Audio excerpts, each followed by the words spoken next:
Com apenas 30 meses de vida, ela já estava em um palco. Aos 13, lhe deram a primeira pílula. Aos 16, um homem de 60 anos colocava a mão onde não devia. Aos 47, ela morreu sozinha em um banheiro em Londres. 4 linhas, uma vida inteira, um inferno completo. O nome dela era Judy Garland. E o que Hollywood fez com ela foi um crime pelo qual ninguém jamais pagou. Esta é a investigação que os grandes estúdios enterraram por décadas. E hoje você vai descobrir 4 coisas que mudam tudo. Primeiro, a gravação de áudio das últimas noites dela em Londres, a que nunca foi transmitida. Segundo, as memórias inéditas em que Judy nomeia, um por um, os homens que abusaram dela. Terceiro, Uma foto do Carnegie Hall, que mostra algo que 3.000 pessoas viram e nenhuma quis reconhecer. E quarto, o documento que conecta a morte dela ao nascimento do movimento LGBT. Eu vou te avisar quando chegarmos a cada uma delas. Se você sair antes do final, vai perder a parte que Hollywood mais tentou apagar. Porque depois de ouvir isso até o fim, você nunca mais vai assistir o Mágico de Oz da mesma forma. Por trás do sorriso da Dorothy, havia uma criança sendo destruída em tempo real. Vamos começar pelo começo. Mas não pelo começo bonito, pelo começo real. O verdadeiro nome dela era Frances Ethel Gumm. Ela nasceu em 10 de junho de 1922 em Grand Rapids, Minnesota.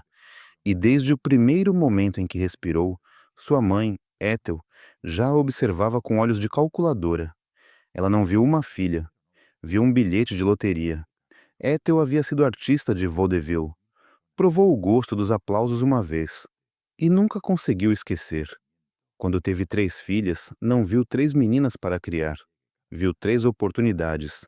E Frances, a mais nova, tinha algo que as outras não tinham. Uma voz que, aos 6 anos, soava como a de uma mulher de 30 quebrada pela vida. Você consegue imaginar isso? 6 anos de idade carregando o peso dos sonhos frustrados da própria mãe. A primeira vez que a pequena Fran pisou em um palco, ela tinha apenas 30 meses. Mal sabia andar. Não falava frases completas, mas Ethel a empurrou para a frente de um microfone quase mais alto do que ela e a fez cantar Jingle Bells. O público aplaudiu, e aquele aplauso assinou sua sentença de morte.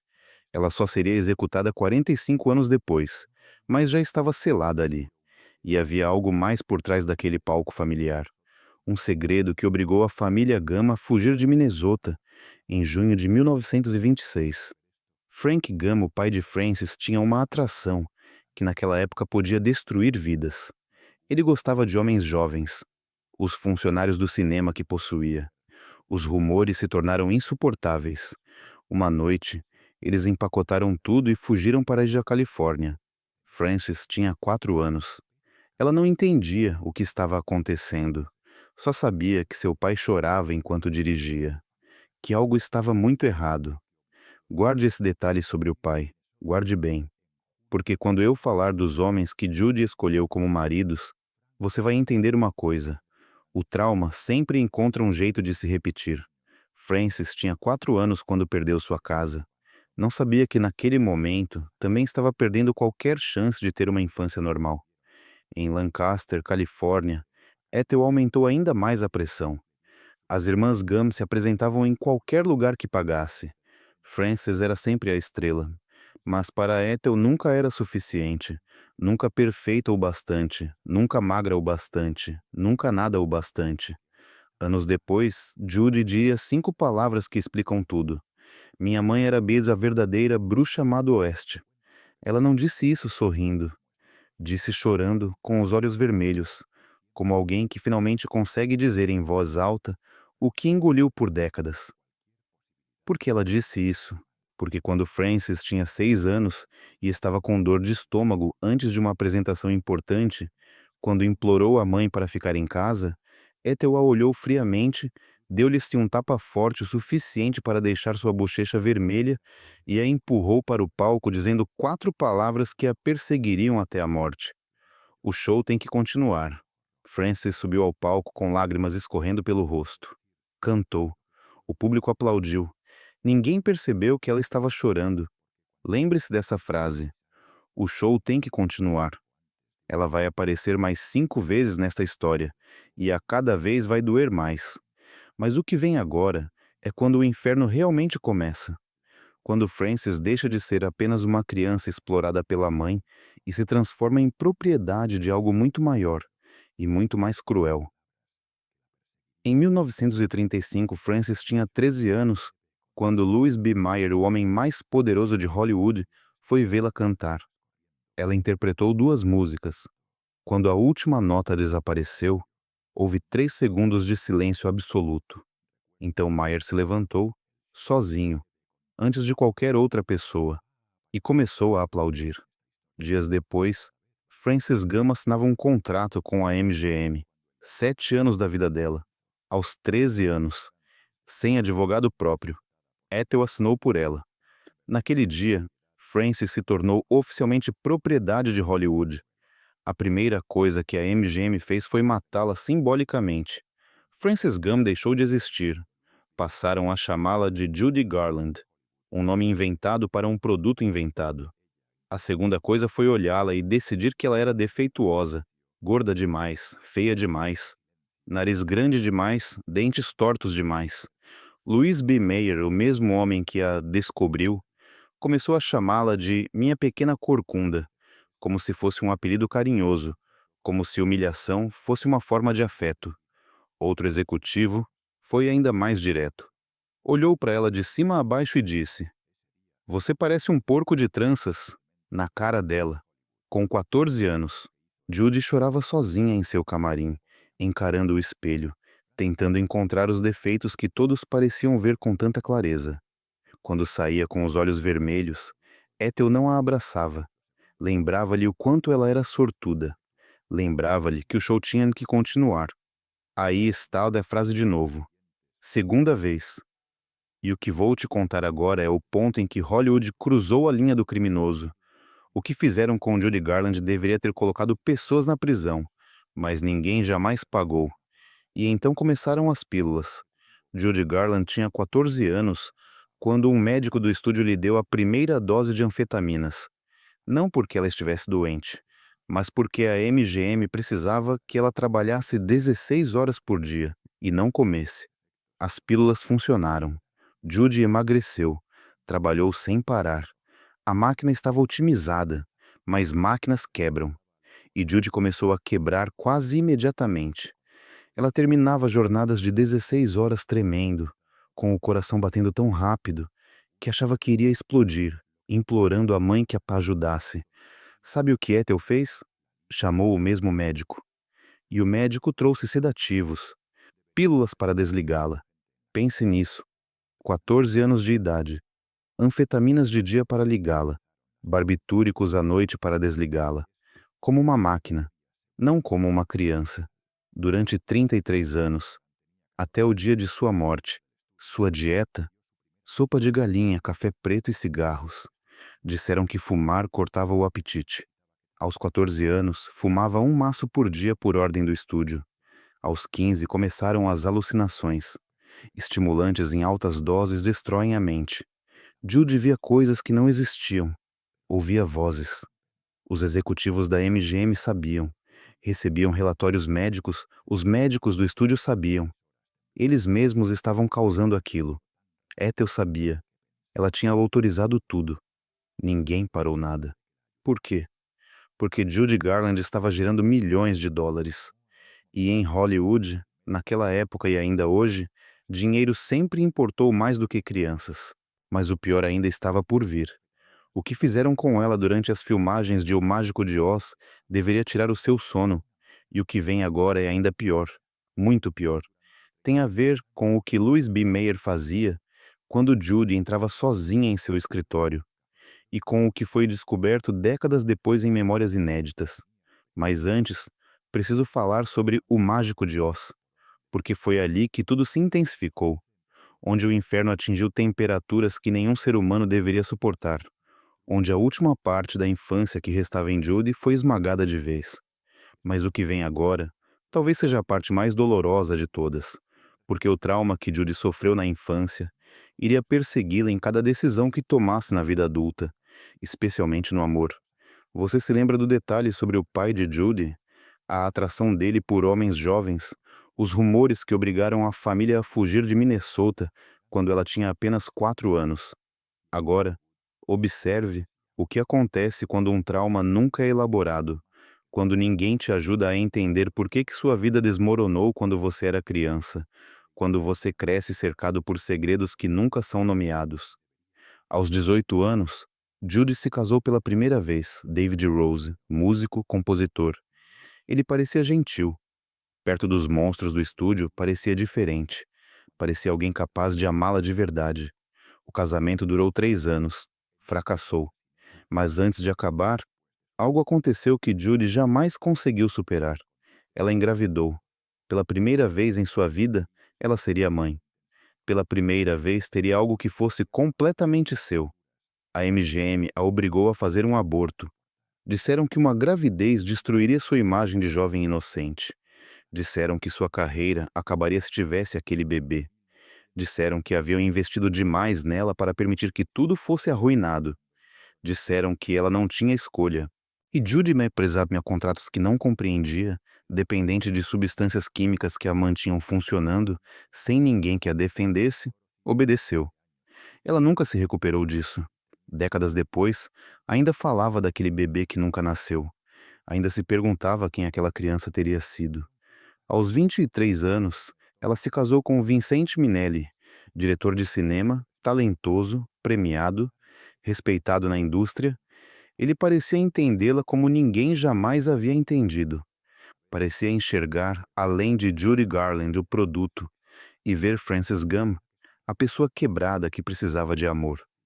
Em 1946 nasceu Liza May Minnelli. Pela primeira vez em sua vida, Judy sentiu algo próximo de uma felicidade completa, sem manchas. Segurou a bebê nos braços, olhou para aqueles olhos parecidos com os seus e chorou por horas. Não de tristeza, mas de esperança, de algo que se parecia com alegria. Ela prometeu a si mesma que Liza seria diferente, que Liza teria uma mãe que a protegeria, que Liza jamais subiria a um palco antes de estar pronta, que nunca sentiria que seu valor dependia de quanto dinheiro podia gerar, que seria amada incondicionalmente, não explorada. Era uma promessa sagrada, a única coisa pura que ainda lhe restava. Mas havia um problema enorme naquele casamento. Um problema que se conectava diretamente ao segredo de seu pai. Vincente Minnelli era bissexual. Nos anos 1940, isso destruía carreiras instantaneamente. Não havia espaço para nuances, nem compreensão. Um simples rumor bastava para acabar com décadas de trabalho. Minnelli precisava de uma esposa para parecer heterossexual diante de Hollywood e do público.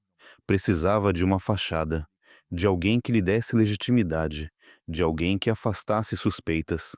Sem saber, Judy era essa fachada. Pense na ironia brutal disso. Judy, a filha de um homem que precisou fugir de casa por causa de rumores sobre sua sexualidade, havia se casado sem saber com um homem que a usava exatamente da mesma forma que aqueles rumores haviam destruído seu pai. O trauma encontrou uma forma de se repetir, como sempre acontece, até que alguém tenha consciência e ferramentas para quebrar o ciclo. Com o passar dos anos, Judy começou a desconfiar. Vincente chegava tarde em casa sem explicações. Desaparecia por horas. Ficava nervoso e defensivo quando ela perguntava onde ele estivera. Uma noite, Judy chegou em casa mais cedo do que o esperado. Liza dormia em seu quarto. A casa estava silenciosa. Ela subiu as escadas devagar. Cada degrau rangia sob seus pés. Algo parecia errado. Ela chegou à porta do quarto que dividia com Vincente. Abriu a porta. Vincente estava na cama com outro homem. O mundo de Judy desmoronou mais uma vez. Como quando foi esbofeteada aos 6 anos por estar doente. Como quando recebeu a primeira pílula aos 14. Como quando Mayra a tocou pela primeira vez. Como toda vez que acreditou que as coisas finalmente melhorariam. E descobriu que podiam piorar ainda mais. Mas aquilo era diferente. Aquilo era pior. Não era apenas traição sexual. Não era apenas engano. Era a confirmação de algo que Judy sentia no fundo da alma, mas nunca tinha conseguido colocar em palavras. Ninguém a amava por quem ela era. Sua mãe a amava pelo dinheiro e pela fama. O estúdio a amava pelos lucros. Os executivos a amavam para usá-la. E agora, seu marido a amava como disfarce, como cobertura para viver sua verdadeira vida em segredo. Judy Garland era útil para todos. Frances Gumm não importava para ninguém. Naquela noite, depois que Vincent tentou se explicar, depois das lágrimas, dos gritos e do silêncio horrível que veio em seguida, Judy entrou no banheiro de sua casa e tomou uma decisão desesperada que quase lhe custou a vida. Não vou descrever os detalhes, não é necessário e pode causar dano. O que importa é que a encontraram a tempo, levaram-na ao hospital.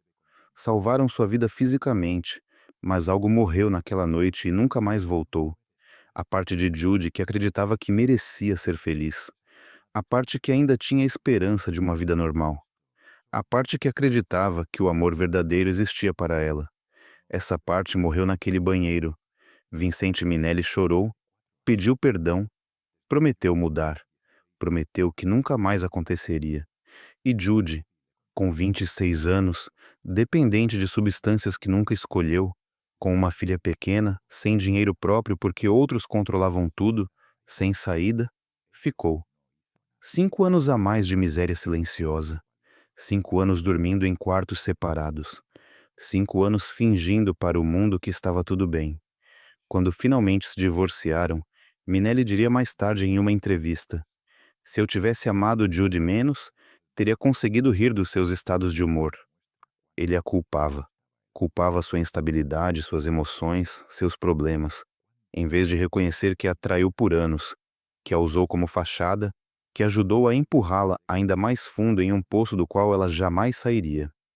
Em 1950, a MGM demitiu Judy depois de 15 anos de exploração, depois de gerar centenas de milhões de dólares, depois de entregar sua infância, sua adolescência, sua juventude, sua saúde mental, sua dignidade, sua capacidade de confiar em outros seres humanos.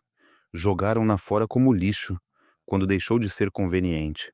Ela tinha 28 anos, 2 divórcios, uma tentativa de suicídio, viciada em substâncias que nunca escolheu, financeiramente quebrada porque Ethel gastara quase todo o dinheiro consigo mesma, sozinha, com uma filha pequena para criar. Essa deveria ter sido apenas mais uma história de uma estrela infantil destruída por Hollywood. Outra manchete triste que as pessoas leem, balançam a cabeça e esquecem no dia seguinte. Mas foi aqui que Judy Garland mostrou que era diferente de qualquer outra pessoa que Hollywood tentou destruir. Porque havia algo que nem as pílulas, nem os abusos, nem as traições conseguiram destruir completamente. A sua voz. Aquela voz impossível que fazia estranhos chorarem sem saber porquê. Uma voz que carregava toda a dor do mundo e a transformava em beleza. Uma voz que era a única coisa verdadeiramente sua. Algo que ninguém conseguiu tirar dela. E havia um público que a amava sem saber tudo o que ela tinha sofrido para chegar até eles. Em 1951, Judy fez algo que ninguém esperava, algo que especialistas disseram ser impossível, algo que mudaria sua lenda para sempre. Ela voltou, não ao cinema, onde os estúdios ainda controlavam tudo, mas ao palco ao vivo, sem rede de segurança, sem edição, sem substitutos. Apenas ela e sua voz contra um mundo que já a havia dado como morta. O London Palladium, o teatro mais prestigioso da Inglaterra. 4 semanas de apresentações. Os críticos britânicos previram um desastre absoluto. Escreveram que ela estava acabada, que sua voz teria sido destruída por anos de abuso químico, que era constrangedor vê-la tentar ressuscitar uma carreira morta. Na primeira noite, Judy entrou no palco visivelmente tremendo. Havia tomado anfetaminas para ter energia, provavelmente demais. Seu coração batia tão rápido que ela sentia cada pulsação nas têmporas. Ela pensou, de verdade, que poderia morrer ali mesmo, diante de 2.000 pessoas, antes de cantar uma única nota. Ela abriu a boca, cantou a primeira música, depois a segunda, depois a terceira. 2 horas depois, quando a última nota desapareceu no ar do Palladium, houve um instante de silêncio, e então o teatro explodiu. A ovação foi a mais longa e mais intensa da história daquele lugar. O gerente do Palladium, um homem que havia visto 5 décadas de espetáculos, disse que nunca tinha ouvido nada igual. Judy chorou no palco diante de 2.000 pessoas sem vergonha, sem tentar esconder. As lágrimas corriam livremente por seu rosto enquanto os aplausos não paravam. Mais tarde, ela diria à imprensa: Hollywood achou que tinha acabado comigo. Achou que me destruiu, mas Judy Garland renasceu esta noite. Meses depois, o Palace Theatre de Manhattan, 19 semanas consecutivas, 184 apresentações. Um recorde absoluto que jamais foi quebrado. Ela recebeu um Tony Award especial por uma conquista sem precedentes na história do teatro musical americano. Contra todas as previsões, contra toda a lógica, contra tudo o que Hollywood tentou fazer para destruí-la, Judy Garland estava de volta. Mas o custo continuava aumentando. Quanto uma pessoa consegue dar antes de se quebrar por completo? Enquanto o público a aplaudia noite após noite, Judy consumia mais substâncias do que nunca. Anfetaminas para acordar, barbitúricos para dormir, vodka para acalmar os nervos antes de cada show. Tudo misturado, tudo ao mesmo tempo. Era a única forma que ela conhecia de funcionar, de seguir em frente, de fazer com que o show continuasse. Em 1952, ela se casou com Sidney Luft, a terceira tentativa de encontrar um amor real. Produtor de cinema, tornou-se seu empresário, prometeu protegê-la como ninguém antes havia feito, proteger seu dinheiro, sua carreira, ser diferente de todos os outros homens que a haviam usado. Com Sidney, ela teve mais 2 filhos, Lorna e Joey. Agora Judy tinha 3 filhos que amava com uma intensidade desesperada e feroz. Eles eram a única coisa pura em uma vida manchada por traumas. Mas ser mãe quando se depende de substâncias químicas para funcionar é um inferno especial que poucas pessoas conseguem compreender. Judy sabia, com uma clareza dolorosa, que não era a mãe que queria ser, que não era a mãe que prometera ser quando segurou Liza pela primeira vez. Liza, aos 7, 8, 9 anos, às vezes, precisava cuidar da própria mãe em vez de ser cuidada. Levar água quando Judy não conseguia se levantar. Mentir para as visitas sobre por que a mamãe não podia descer. Ser adulta quando ainda era criança. Os 3 filhos viam coisas que nenhuma criança deveria ver. Viavam a mãe cambalear pelos corredores, incapaz de andar em linha reta. Viam-na chorar por horas sem motivo aparente. Viam-na desaparecer por dias inteiros em seu quarto. E Sidney, o homem que prometera ser diferente, acabou sendo igual aos outros. Ele bebia demais, apostava o dinheiro que Judy ganhava nos cassinos de Las Vegas. E segundo a própria Judy revelaria anos depois em depoimentos legais, a agredia quando as coisas ficavam tensas. 13 anos de casamento. Judy o descreveu publicamente como cruel, abusivo e destrutivo. O padrão continuava se repetindo. Outro homem prometendo proteção, outro homem entregando mais dor. E, em meio a todo esse caos, Judy estava prestes a viver o momento mais cruel de sua carreira. Um momento que Hollywood jamais lhe perdoaria. Um momento que a destruiria de uma forma diferente de todas as anteriores. Judy Garland estava morrendo enquanto era aplaudida. Ela se consumia diante de 3.000 pessoas que a amavam demais para enxergar a verdade. E todos escolheram ver apenas o triunfo, porque era mais fácil, porque era mais bonito, porque ninguém quer assistir à morte de um ídolo. O álbum gravado naquela noite ganhou 5 prêmios Grammy. Judy Garland se tornou a primeira mulher da história a vencer o Grammy de Álbum do Ano. O topo absoluto. Aos 39 anos, ela havia sobrevivido a tudo o que jogaram contra ela, e ainda permanecia de pé. Mas o brilho daquela noite queimou as últimas reservas que ainda lhe restavam. E os anos que vieram depois seriam os mais sombrios de todos. Em 1963, ela se divorciou de Sidney Luft. A batalha pela guarda dos filhos foi brutal, sangrenta e pública. Sidney usou a doença de Judy como arma no tribunal. Chamou-a de instável, viciada, incapaz de cuidar dos filhos. Levou médicos para testemunhar sobre sua condição. Expôs sua vida privada diante de juízes e jornalistas. O juiz concedeu a ele a guarda principal. Judy perdeu Lorna e Joey. A mulher que havia prometido ser uma mãe melhor do que Ethel perdeu os próprios filhos porque o sistema decidiu que o papel de mãe não podia continuar para ela. Quarta vez. Ela se casou novamente. Uma quarta vez. Mark Heron. Durou 5 meses antes de desmoronar em meio a acusações mútuas de abuso, mais um fracasso, mais uma tentativa de encontrar amor que terminou em cinzas. Em 1968, Judy Garland estava financeiramente desesperada. Todas as fortunas que havia ganhado ao longo de décadas haviam desaparecido. Gastas por Ethel, apostadas por Sidney, roubadas por empresários, perdidas em divórcios. Não restava nada além de dívidas.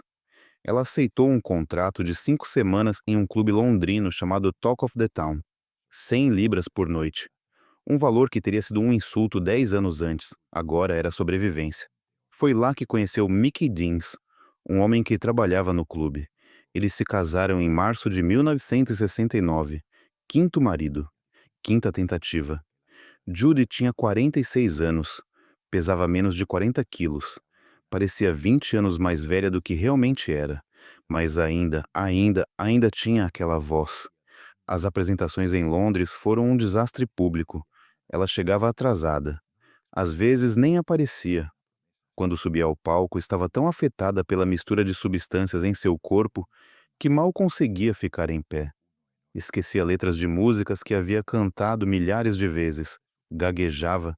Se perdia. O público que havia pago para ver uma lenda a vaiava. Jogavam comida. Cigarros acesos. Riam dela enquanto tentava cantar. Guarde bem esse contraste. Carnegie Hall. 3.000 pessoas de pé, aplaudindo por 15 minutos seguidos. A noite mais gloriosa de sua vida. Um clube em Londres. Comida voando em seu rosto enquanto ela tenta lembrar a letra de The Man That Got Away. 7 anos. Do auge absoluto ao fundo mais escuro. De adorada ao humilhada. Mas aqui está o que você precisa entender sobre Judy Garland. Aqui está a prova de que ela foi um milagre humano, mesmo completamente destruída. Esta é a primeira revelação que prometi. A gravação de áudio de suas últimas noites em Londres, a que nunca foi transmitida oficialmente, existe. Quando você a escuta, primeiro ouve uma mulher confusa, trêmula, perdendo o fio do que tenta dizer ao público, misturando palavras, esquecendo onde está. O público murmura com desprezo e impaciência. Alguém grita algo cruel do fundo da sala. E então a música começa. E Judy começa a cantar. E é como se algo sobrenatural tomasse posse de seu corpo moribundo. A voz que sai daquela mulher destruída, que mal consegue se manter em pé sem ajuda, que está de semanas da morte, é perfeita, pura, devastadora, impossível. O clube que momentos antes murmurava com desprezo cai em silêncio absoluto. As mesmas pessoas que jogavam comida segundos antes agora têm lágrimas escorrendo pelo rosto. Essa gravação é quase insuportável de ouvir quando você sabe o que vem depois. Porque você escuta alguém gastando absolutamente tudo o que ainda lhe resta em cada nota. Você escuta alguém morrendo em tempo real, enquanto cria uma beleza que não deveria ser possível. E você sabe que, em poucas semanas, ela estará morta. E mesmo assim, destruída, drogada, humilhada, abandonada, Judy Garland ainda era melhor do que quase qualquer outro ser humano que já cantou. O que vou te contar agora é o final. E preciso que você esteja preparado. Porque depois de tudo o que ouviu, depois de toda a dor que já conhece, este é o último capítulo de Francis Gum, 22 de junho de 1969. Uma casa alugada em Belgravia, Londres. Um bairro elegante onde Judy não pertencia, mas fingia pertencer. Mickey Deans dormia em outro quarto. O casamento já estava se rompendo após apenas 3 meses. Dormiam separados na maioria das noites. Mal se falavam. Em algum momento da madrugada, enquanto Londres dormia, Judy se levantou da cama. Caminhou pelo corredor escuro, descalça sobre o chão frio. Entrou no banheiro e trancou a porta. Ninguém sabe exatamente o que aconteceu depois. Não havia ninguém ali para ver. Horas depois, quando o sol já estava alto, Mickey acordou e procurou Judy pela casa. Silêncio. Foi até o banheiro. A porta estava trancada. Bateu. Chamou seu nome. Nada. Ele arrombou a fechadura. Judy estava sentada no vaso sanitário, inclinada para a frente, o rosto arranhado onde havia se coçado inconscientemente, o corpo frio, uma overdose acidental, barbitúricos, as mesmas pílulas que um médico do estúdio lhe dera quando tinha 14 anos, as mesmas que controlaram seu sono por 33 anos, as mesmas que Hollywood usou para ligá-la e desligá-la como uma máquina, as mesmas que, por fim, a desligaram para sempre. Judy Garland morreu aos 47 anos, sozinha, em um banheiro, em uma casa alugada, em uma cidade que não era sua casa, longe de seus 3 filhos, sem dinheiro, sem o amor verdadeiro que buscou por toda a sua vida. Sua última apresentação pública havia sido um mês antes, em Copenhague.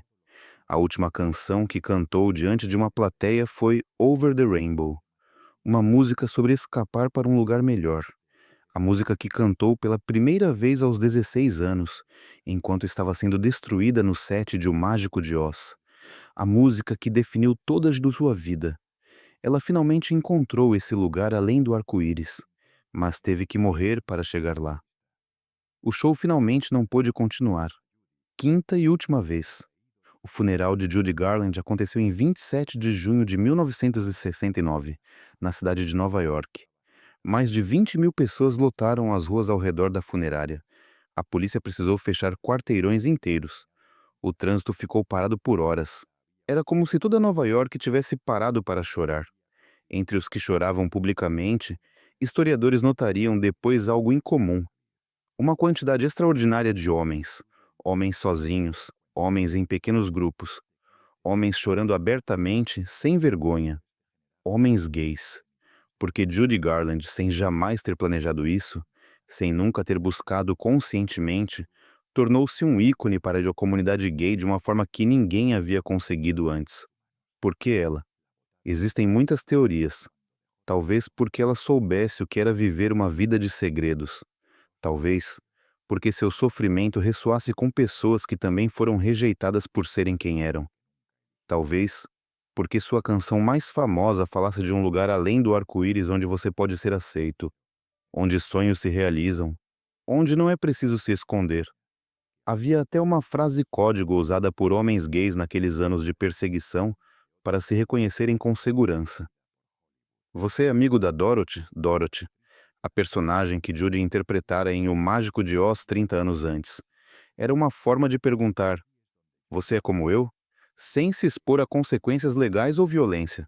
No dia do funeral, esses homens choraram abertamente em público pela primeira vez, sem se esconder, sem fingir que estavam apenas de passagem, sem medo, porque Judy, que passou a vida inteira escondendo dor, escondendo verdades, fingindo ser algo que não era para sobreviver, de alguma forma lhes deu permissão para sentir em público. Agora preste atenção, porque esta é a quarta e última revelação que prometi no começo. O documento que conecta a morte de Judy Garland ao nascimento do movimento LGBT. Naquela noite, a noite de 28 de junho de 1969, poucas horas após o funeral de Judy Garland, o Stonewall Inn, um bar gay ilegal em Greenwich Village, Nova York, sofreu uma batida policial. Algo completamente rotineiro naquela época. Bares gays eram ilegais. A homossexualidade era crime. A polícia entrava regularmente, prendia todos, publicava seus nomes nos jornais para destruir suas vidas e ia embora. Ninguém nunca resistia, não fazia sentido. Era assim que o sistema funcionava, mas naquela noite foi diferente. Algo havia mudado no ar de Nova York.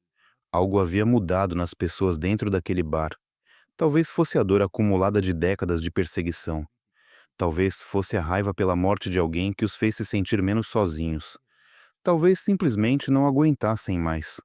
Quando a polícia ordenou que todos encostassem na parede, quando começaram a prender as pessoas como sempre faziam, algo diferente aconteceu. Alguém disse, não. Depois, outra pessoa disse, não.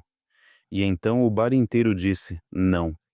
Pela primeira vez, depois de décadas de humilhação, resistiram, lutaram, empurraram policiais, jogaram garrafas, jogaram tijolos, atearam fogo ao lixo, A polícia, completamente surpresa por uma resistência que nunca havia enfrentado, teve que se barricar dentro do bar, enquanto uma multidão furiosa se formava do lado de fora. O que começou naquela noite durou vários dias. Os distúrbios de Stonewall, o momento exato em que nasceu o movimento moderno pelos direitos LGBT. Sylvia Rivera, uma ativista trans que estava lá naquela primeira noite, disse anos depois em uma entrevista: "Todos nós estávamos muito tristes por Judy Garland. A morte dela ajudou tudo a sair do controle." Naquela noite, quando as pessoas se registravam para entrar no bar ilegal, usando pseudônimos para proteger suas identidades, o nome mais usado de todos foi um só: Judy Garland, a mulher que Hollywood explorou até a morte. A mulher abusada, drogada e traída por 47 anos. A mulher que morreu sozinha achando que havia fracassado, tornou-se, sem jamais saber, o catalisador de uma revolução, um símbolo de resistência, a faísca que acendeu um movimento que mudou o mundo. Anos depois, The Advocate, uma das publicações mais importantes da comunidade LGBT, a chamou de a Elvis dos gays. Mas Judy morreu sem saber nada disso. Morreu achando que era um fracasso, que Hollywood havia vencido. Ela estava completamente errada. 60 anos depois, ainda falamos dela. Não como Dorothy, mas como Frances Gumm, a sobrevivente que se recusou a desaparecer em silêncio.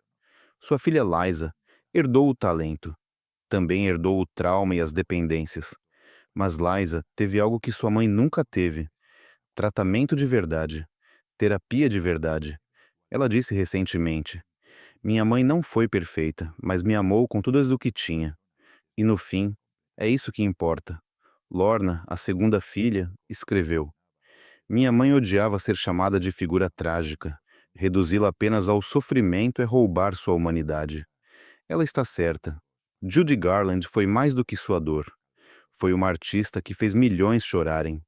Uma mãe que amou seus filhos com tudo o que tinha.